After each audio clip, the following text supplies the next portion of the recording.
So we're team number 8, and we collaborated around building models for the focal cortical dysplasia detection.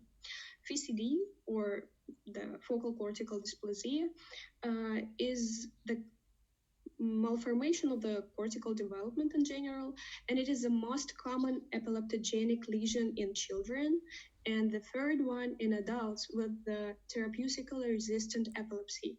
What does it mean? You cannot cure it with the medicine. It should be surgically removed. So, nevertheless, 45% of the histologically confirmed FCD lesions go undetected by the routine visual inspection on MRI. So the finding on MRI is essential for the diagnosis and surgical planning in patients with epilepsy, yet in many cases the lesions could be missed. Therefore, there are automated AI detection tools being extensively developed. Accounting that the annotation of FCD is hard and in some cases really cannot be performed, there are no huge data sets with annotated images, and we're not expecting them to appear.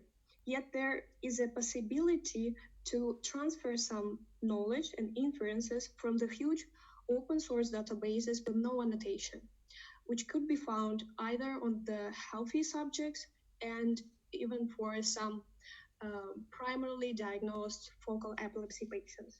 So that is our research question. We worked with the test sample. It was rather small. It was 15 subjects with weakly annotated PCD lesions as a main data set. And our trained data set was more than 1,000 subjects from the different domains and scans, and it was pretty much balanced between the focal epilepsy, including the FCD subjects, and control subjects from the open sources mostly. As I mentioned, the MRI is included in the international protocols of epilepsy diagnosis, which in Russian League of Against Epilepsy also prescribed as protocol with T1 weighted and T2 weighted isotropic sequences. And most importantly, the two-dimensional T2 sequences, scans, which are very conventional for the radiologist, and they are considered more informative. Yet they are missed in healthy controls because the T1 is more spread and it's very common modality. So the limitation of our studies, we will treat only T1 weighted isotropic imaging. The approach we will be discussing considered in 3 parts. The main one is the detection. We will reproduce the state-of-the-art paper for the FCD detection. The second and the third are very experimental. We will go with the image segmentation and classification, the means of transfer learning.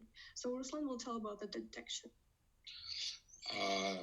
So hello everyone. For detection, we reproduce this state-of-the-art paper, which consisted mainly of 4 main steps.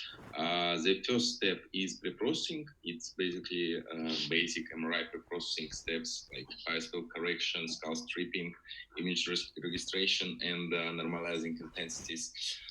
The second step was patch extraction. So as FCD regions are usually located in cortical region of the brain. We extracted patches as follows. We took each axial slice of MRI image, its image A, then we divided it into equal strides, that's image B. We did vertical right-hand transform of it, and then detected these side patches. They are shown as green, and the middle patches from a middle sagittal line, they are covered as blue. So then we paired each patch with its like mirrored neighbor and reflected it. So we formed like patch pairs. It resulted in 200,000 patches, and we did some sampling. So 30% of them are FCD. The third step is deep learning classification. That basically is basic CNN for image classification for cone layers and two fully connected layers. And the last step was post-processing. So we kind of, after classificating each patch, we looked at its neighbors and decided on their neighbors if like we could relabel it depending on labels of its neighbors.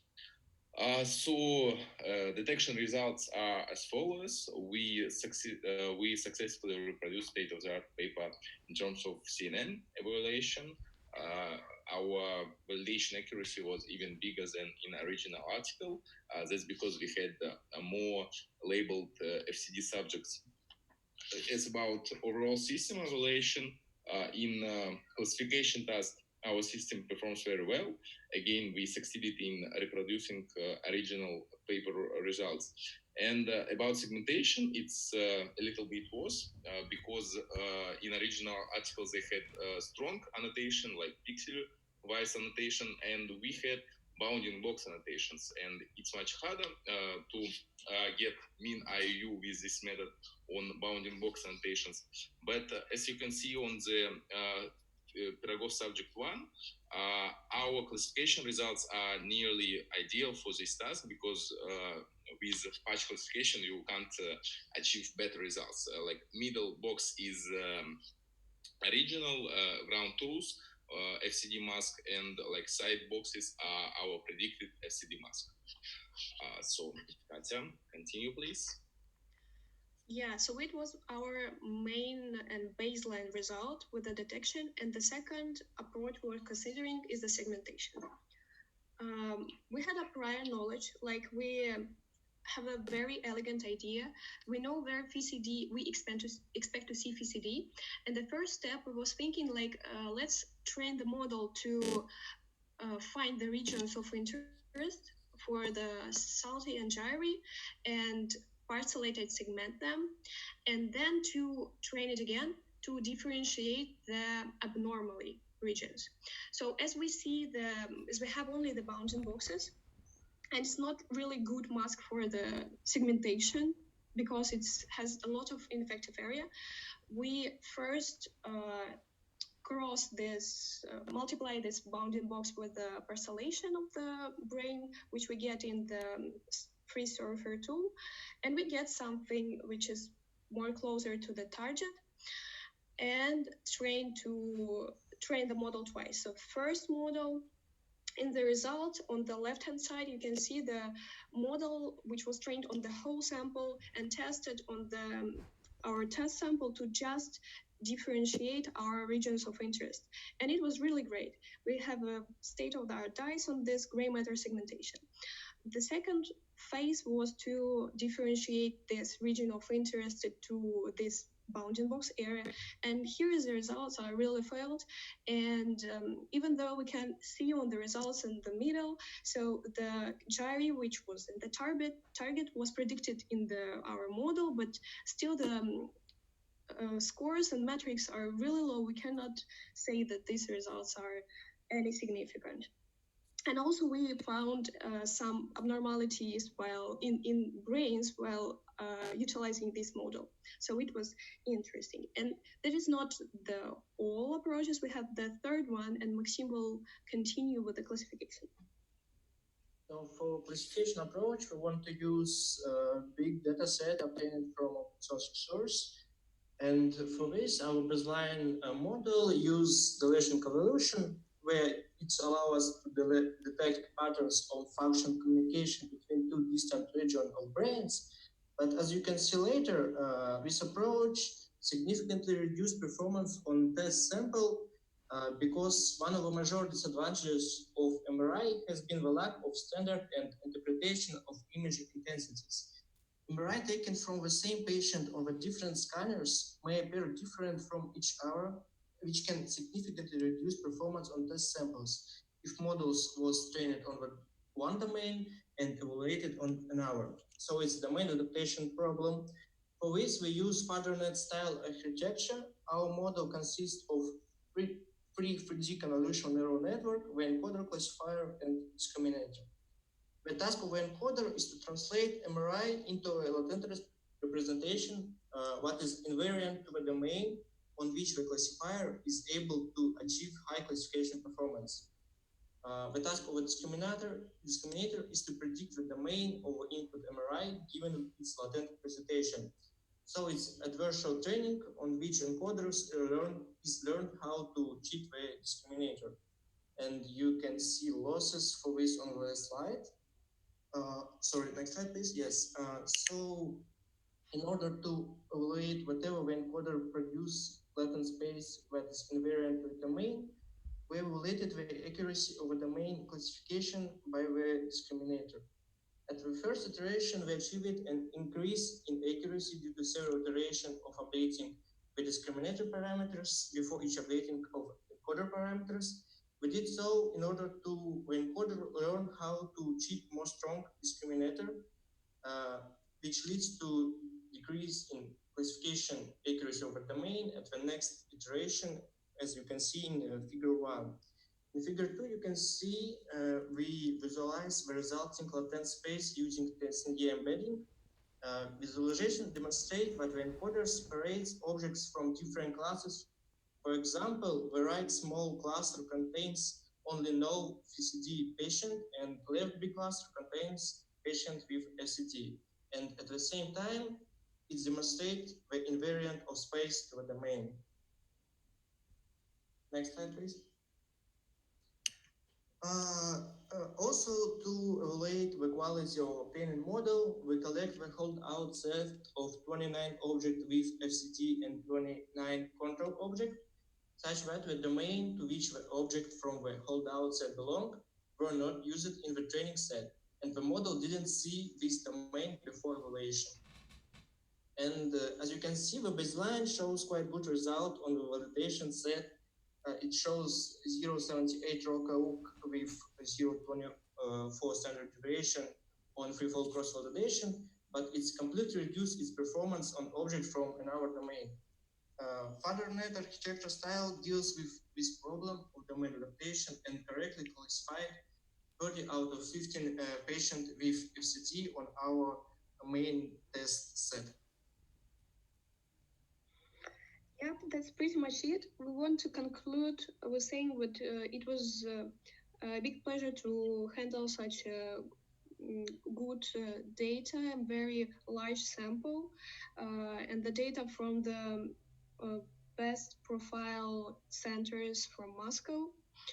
And in terms of the research, we were able to reproduce the state-of-the-art FCD detection approach and to get the even better results on our sample, and to see this problem from the two different angles with the segmentation and classification. And the second one was really interesting, and we were able to interpret the result, and it seems that the models looks over the regions which we expected to be regions of interest in for the FCD.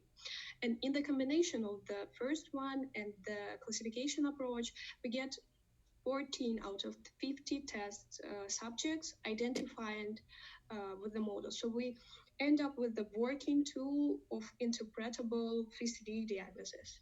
And we want to acknowledge the help of the computational resources as well, and say thank you. Thank you very much. Yeah. Especially thank you for very clear presentation, very good amount of information and novelty as well. Anybody in the room have any questions, please ask.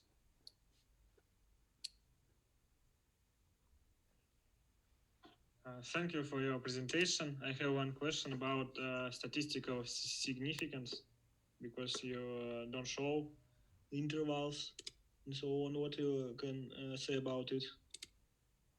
Yeah, for which part? Results, probably. I also had that question. I wrote it down. Yeah, because we have three parts of the segmentation, classification, and the main part with the detection, and it has several separate results. Well, for getting statistical significant and measurable results, we performed k-fold cross-validation for each of the tasks, and we just didn't provide confidence intervals. But these are not just random numbers; they are all mean. Yeah, that is which goes for the detection. So it was trained on the test set. Other two approach was just tested on the test set. It was holdout set. So we have only one number for the other approaches. Mm-hmm. Okay, mean is good. Confidence intervals are also good. I guess that was the question, but it's good enough. And you mentioned dilated convolutions. Am I correct? Yep. Okay. So, I'm sorry, I missed this part. I didn't understand what kind of dilated. I know dilated convolution, but did you apply any change of the shape of it to find that particular structure or something like that? It's just increasing of window of convolution, and for example, if you have a window kernel size of size 3, it will be of size 3, but you will check the future, check, delete, check, delete in this order. May I answer, please, this question? We used the architecture of baseline for classifier from one state-of-the-art paper. But they had a little bit different data set there. They had bigger batch size and smaller input size of the images. So we changed it somehow, and we had at each dilated convolution layer, we had dilated rate equal to 3. And yes, we a little bit changed it because we had different data sets so that it performed better on our data set. But the whole architecture structure we took from the state-of-the-art article. Thank you. Do we have any other questions in the room?